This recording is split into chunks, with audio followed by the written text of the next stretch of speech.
Senhoras e senhores, vocês querem um cafezinho? Vocês estão servidos?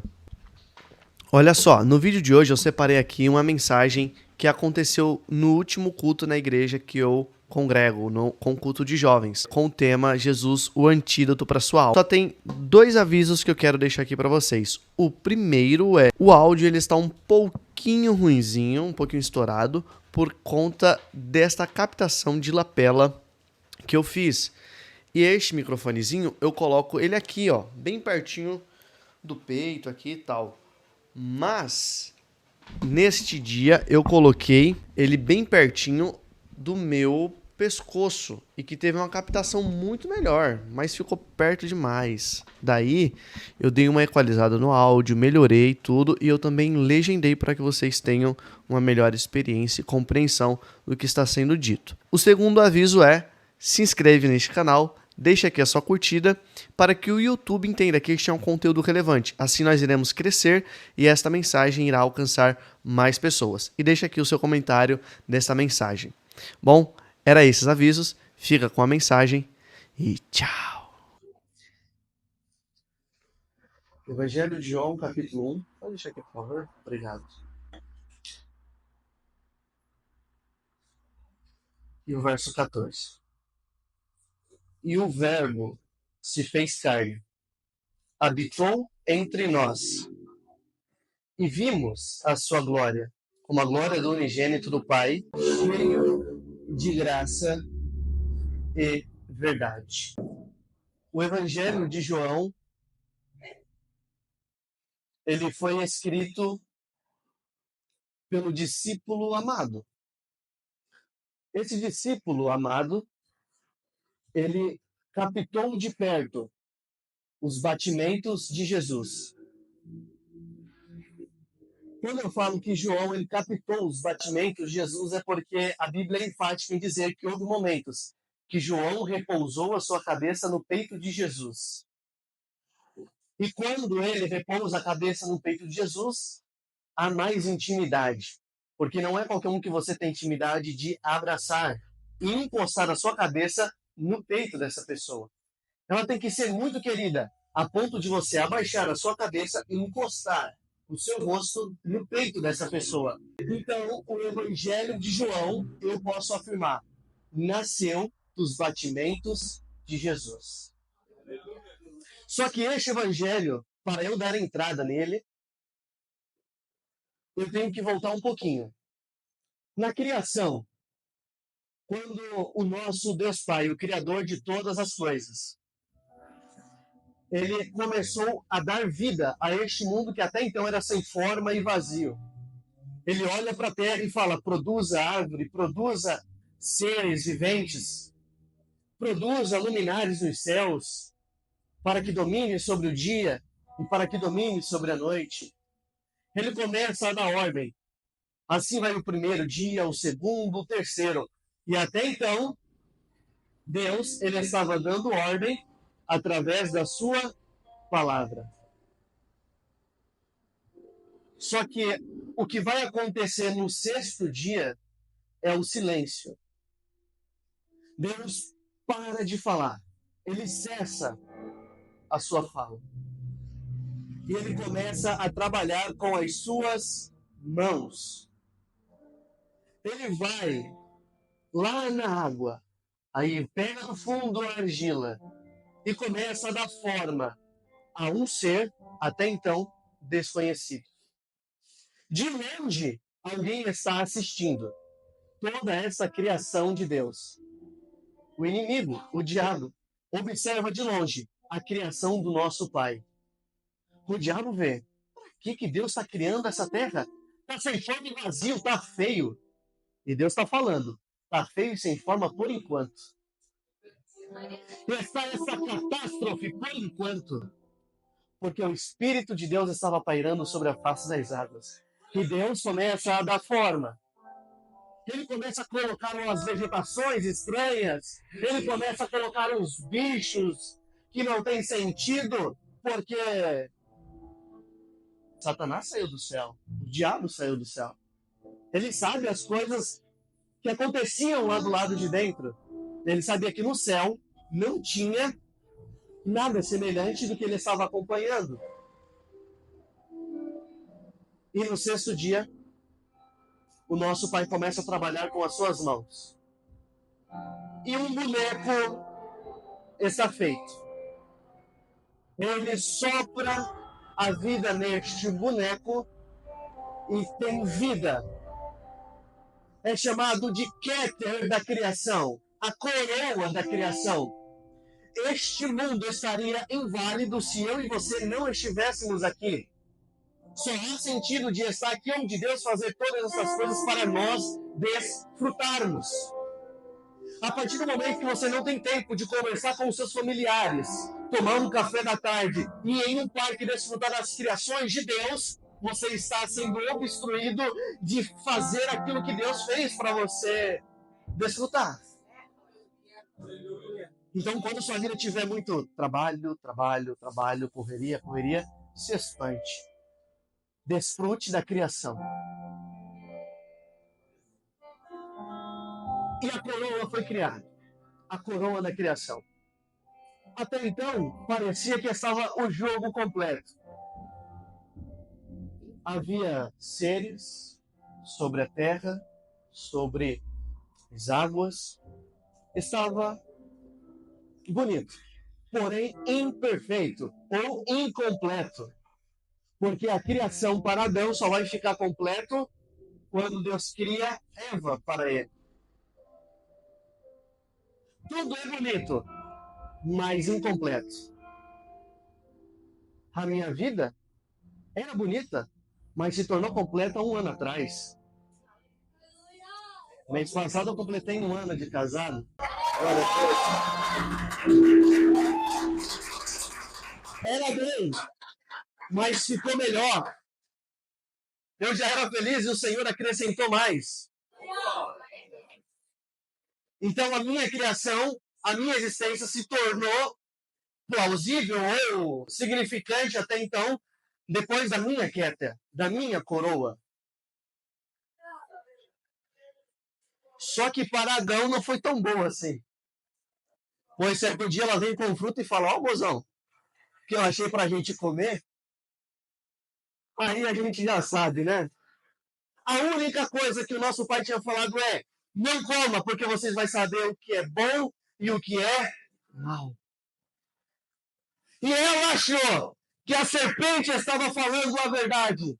Mas é que a serpente sabe o seu ponto fraco, então cuidado, porque você está ouvindo a serpente falar. Se Deus deu ordem para você não ouvir a serpente, não titubie, não ouça ela. Aí eles são expulsos do Éden.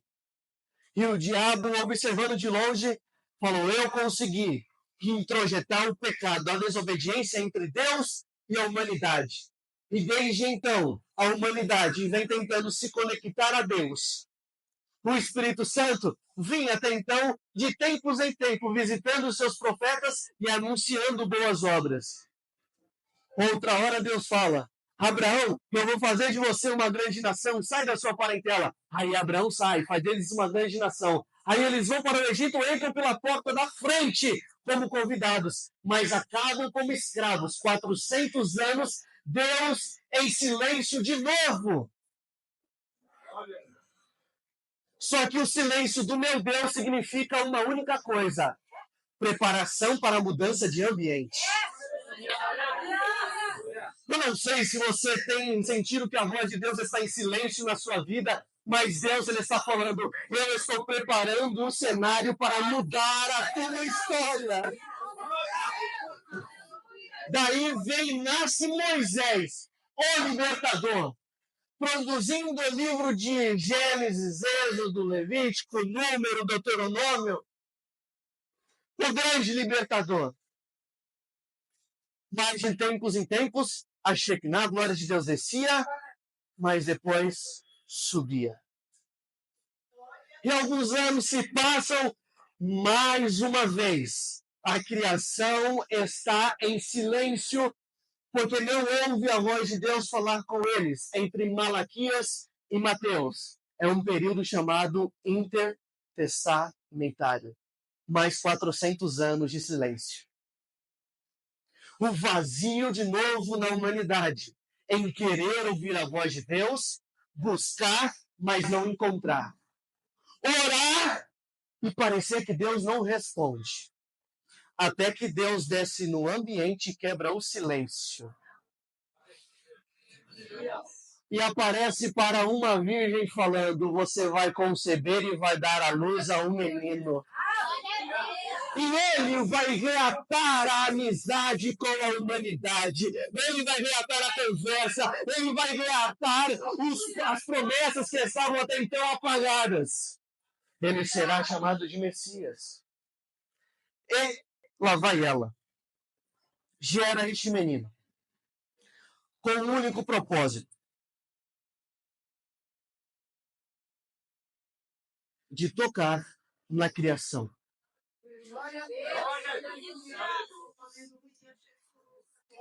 A criação, para Deus, é uma obra de arte. Você é uma obra de arte. A Bíblia fala no livro de Pedro, falando que você foi comprado por algo que o ouro e a prata que se desvalorizam não conseguem comprar. Eu vou repetir. O ouro e a prata se desvalorizam com o tempo. E você foi comprado com algo muito maior, com o sangue do Cordeiro. E você está amarrado com esse sangue. Então eu falo que você pode tentar andar por onde quer que você queira. Você está marcado com este sangue. Essa obra de arte é você. E uma obra de arte, ela pode passar um tempo desaparecida, mas ela não perde o seu valor dependendo de quem é o autor da obra de arte. Cada ano que se passa, a obra de Leonardo da Vinci, Mona Lisa, se valoriza. Já aconteceu tantas coisas com ela, mas hoje ela está atrás de um vidro protegido. Agora imagina você que o autor da sua criação é Deus. Você é a obra de arte mais valiosa para ele. Você acha que ele abre mão de você?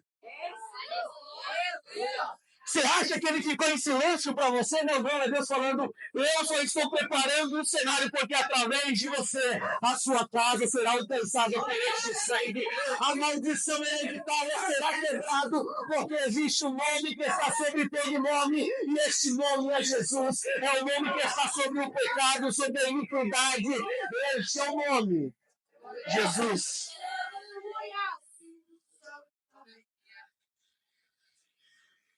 E João começa a falar: gente, eu vou falar um pouquinho das coisas que estavam no batimento deste meu mestre. Ele era o Verbo. O Verbo estava com Deus. E o Verbo era Deus. Todas as coisas foram feitas por ele. E nada que existe não foi feito a não ser por ele. Então deixa eu te falar. Você não é obra do acaso. Você foi moldado pelas mãos do oleiro. Na sua alma existe uma digital que não está na terra, ela é celeste. Você está marcado com a digitais de um pai que te ama. E ele começou a falar que os batimentos de Jesus resplandeceu no meio das trevas. Porém, as trevas não compreenderam essa luz. Ele veio para os seus, os judeus. Mas os judeus mandaram crucificá-lo. Mas todo quanto recebeu, deu-lhes o poder de serem feitos filhos de Deus. Isso aqui é forte. Eu andei analisando um pouquinho o porquê que temos que ser batizados nas águas. O batismo significa um novo nascimento. Quem é mãe? Levante a mão, por favor. Agora, isso aqui é forte. Quem é mãe e pai? Levante a mão. A mamãe está lá atrás. A minha mãe está aqui me ouvindo. Até onde eu sei, todos os pais é um ser mais besta que existe na Terra. A mãe carrega por 9 meses, quando nasce, ele pega a criança com cara de joelho e sai espalhando para todo mundo. A minha cara, ó, a minha cara. aqui, né? A minha cara, ó. Quando você estava lá no mundo, você foi desconfigurado, você estava com cara de joelho. Mas daí, você conheceu o nosso pai. Aí ele falou assim: você vai se batizar, porque você agora é o meu filho. Eu vou mostrar para todo mundo que você é a minha cara. Você é a minha imagem de semelhança. Você pode tentar se esconder, mas você fala como ele, você anda como ele. Este sangue está marcado em sua alma. Eu quero ver quantos aqui são marcados por esse sangue. Quantos aqui serão marcados por esse sangue? Então dê um grito de glória a Deus, porque esse não é normal. Aqui está a criação perfeita que Deus criou no sexto dia. Aleluia. O verbo, a palavra, estava lá no começo. João falando. Lá no começo de tudo. Eu estava lá quando ninguém estava. Quando o mundo te desprezou, quando ninguém enxergou o seu valor nessa obra de arte. Quando todos falaram, é um drogado, isso vai virar uma prostituta, isso aí, olha, não tem futuro. Ele era o verbo que estava no princípio da criação. Ele me enxergou que ninguém enxergou. Eu, particularmente, se fosse ver, não era para eu estar aqui. Então, lógico. Nascido em periferia, as coisas que eu presenciei na minha infância não era de fato. Como eu não quero que você chore, eu não vou contar um pouco do testemunho. Mas eu te falo, o Senhor me marcou. O que eu te anuncio aqui é o que eu faço desde os meus 11 anos de idade. Eu encontrei em Jesus uma paz que excede todo entendimento. Ele se encontrou com um menino que queria crescer espiritualmente. Em uma casa de 2 cômodos, aonde não se tinha lugar direito para dormir, porque tinha gente dormindo na cozinha e gente dormindo no quarto. O único lugar que eu tinha para meditar na Bíblia era dentro do banheiro. Eu ajoelhava os meus joelhos, fechava a tampa do sanitário e falava: Senhor, agora este é o altar. Se revela para mim. Foi dentro de um banheiro que o meu chamado começou, não foi aqui em cima. Desde então, eu tenho anunciado nas escolas, no meu dia a dia, na minha conduta, o Deus que transforma. O Deus que não tem só ouro e prata, mas tem vida eterna. O que eu estou falando é: a sua casa vai ser alcançada por este Jesus. Através de você vai vir uma geração abençoada. A maldição acaba em você, porque o Verbo se fez carne e manifestou a sua glória entre os homens. E todos quanto receberam de Jesus foi feito filho de Deus. Eu sou filho. Deixa eu ver os filhos aqui nessa noite. Aleluia! O inimigo olha para você e fala: como é que não desiste? Como é que consegue? Que a gente tem um Deus que ele é tão forte, que não é nós que nos sustentamos, é que mesmo abatido a gente fala: Paizinho, graças eu te dou, obrigado.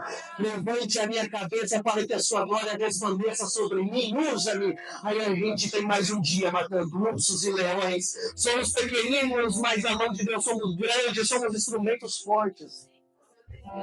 Não importa qual foi o seu nascimento, não importa as amarguras que você passou, eu estou te apresentando um Deus que te enxergou quando ninguém te enxergou.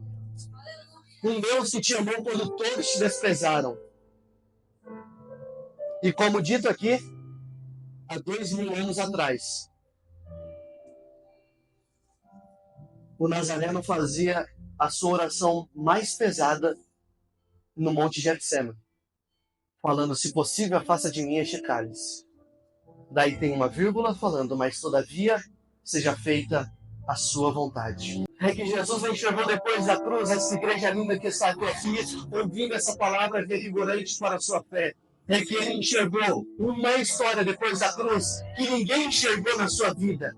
Ele está falando: eu estou te chamando para uma nova história.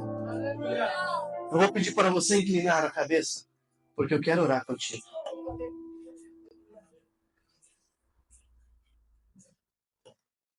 Senhor, O Senhor está aqui no nosso meio. Eu sinto a sua graça nos envolvendo.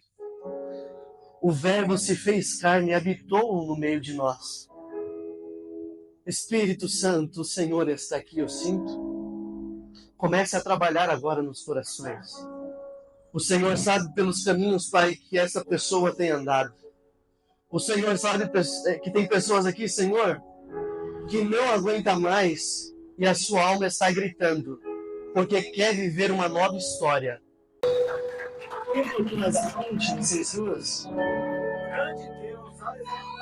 A igreja me ajuda a orar por essas duas almas que aceitaram ao Senhor.